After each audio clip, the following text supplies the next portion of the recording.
Alright guys, what's going on? We've got the 9th war of Season 24 here, and today 4Loki is going to be facing NewN again, which is kind of frustrating. I don't understand why the top couple alliances face each other multiple times in a season when there are 20 alliances and masters at any given time.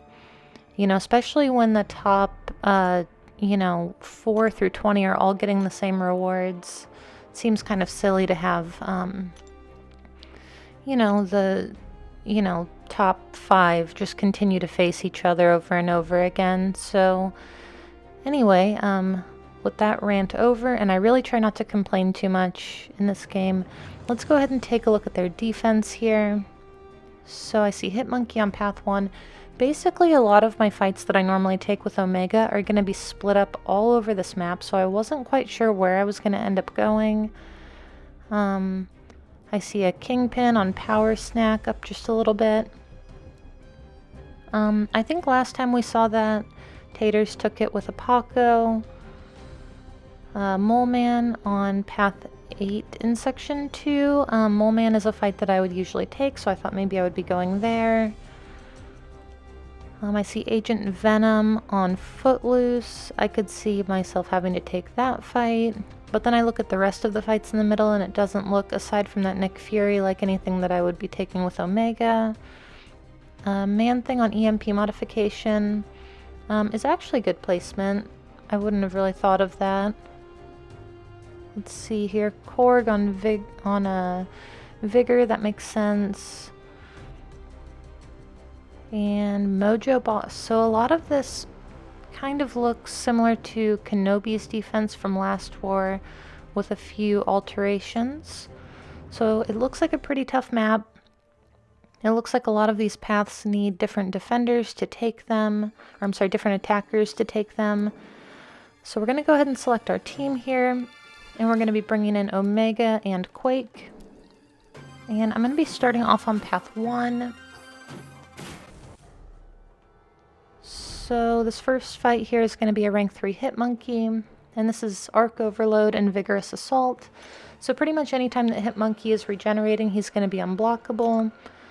He's also going to be unblockable if you knock him down. His special 1 will be unblockable, so I'm not going to do that. Normally I do, but the first thing I do in this fight, anytime that I take it, is I dash back and wait for the defender to dash back a little bit, and then I just kind of block hit them in the first few seconds of the fight. But you can see it's been about 20 seconds. I've already got him down to 50%, but I don't want to push him to his special 2. So he's going to start regenerating again. If I would have locked in my spores, this fight probably would have been over already. He's unblockable. So going to go ahead and bait out the special 1. I am comfortable dodging it and punishing it. Block hit him a little bit more and the fight's over. So less than a minute, not too bad at all. HitMonkey doesn't have a very big health pool, but he can be pretty dangerous. Okay, so this next fight here is going to be Magneto. This is the only reason that I think that this is good placement is because of the fact that Magneto really sucks to Quake. He will whiff some of his hits, and I'll go ahead and show you that. I slowed it down. It happens to me twice in this fight where he's going to do a light attack, and I'm not going to auto-evade, so I'm going to release my heavy. So far it's going well. You can see how quickly he's going down. We're, 30 seconds into the fight. Right there it happened, I think. And if you didn't catch it that time, I will show you coming up here in just a second. So he's almost down. Okay, so I slowed this down. You can see right there he does a hit, and I didn't auto-evade it. Like I did auto-evade dexterity, and then he did a third hit, and Quake didn't auto-evade it, so I let off my heavy by accident. Luckily I didn't get punished either of those times, but I definitely could have. And then this next fight, it's going to be Kingpin. I was a little bit apprehensive about this fight, but my alliance mate, FaZe, is really good with Omega. He basically takes any fight on the map with his Omega Red. Doesn't really think much of it. So he sent me some videos, and I decided to take off dexterity because I'm not as good as he is at shallow evading the heavy attack. So I'm basically just going to try to build up some spores, lock them in here, and then just parry him, build up spores, and only hit him when I have to. So I don't mind pushing him to the special 2. I'm not super worried about it. Here, backup recovery kicks in, pushes him to a special 2. It's not a big deal at all. I'm just going to stand here. And his unstoppable is almost over. It does give him a really long unstoppable, but again, I'm not, super concerned. Lock in the spores here. And even just with 10 spores, it's, my degen is still ticking for around 2,000. So here I'm just going to go ahead and build up to my special 3. Throw this, and this should finish the fight. So really not too bad at all. Much faster than it was with Apocalypse, but I think both are good matchups. Omega, I think that any fight that takes less time is just should be considered a safer matchup in war. The faster the fight goes, the less chance there is of something going wrong. So I'm going to be going ahead and taking this rank 3 6-star Agent Venom. This is on the Footloose node.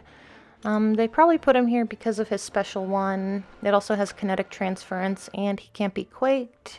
So I used an invulnerability boost for this fight and another fight.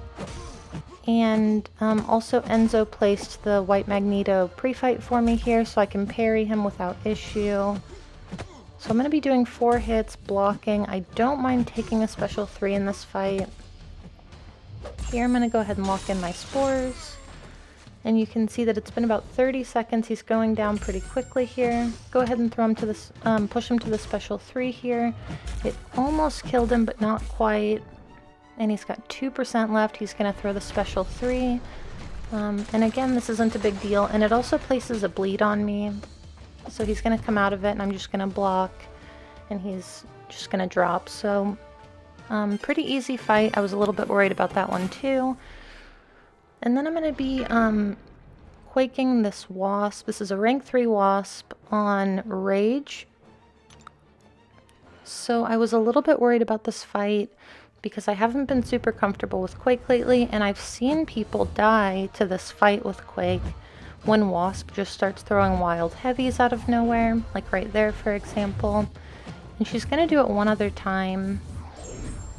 That was my fault. I was actually blocking there because I was nervous. But you're gonna see I actually do a pretty good job of quaking this fight.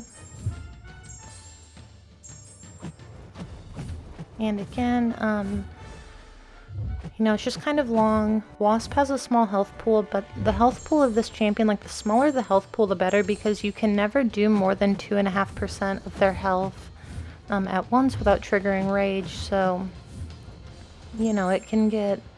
it's going to take the same amount of time no matter how much health they have. But with Wasp, it's just easier to trigger rage. And also she hits really hard and she has guaranteed crits after her heavy attack. So, just going to keep going here. You can see we're just over a minute in. She's going down pretty quickly. And I'm going to make a mistake coming up here in just a second.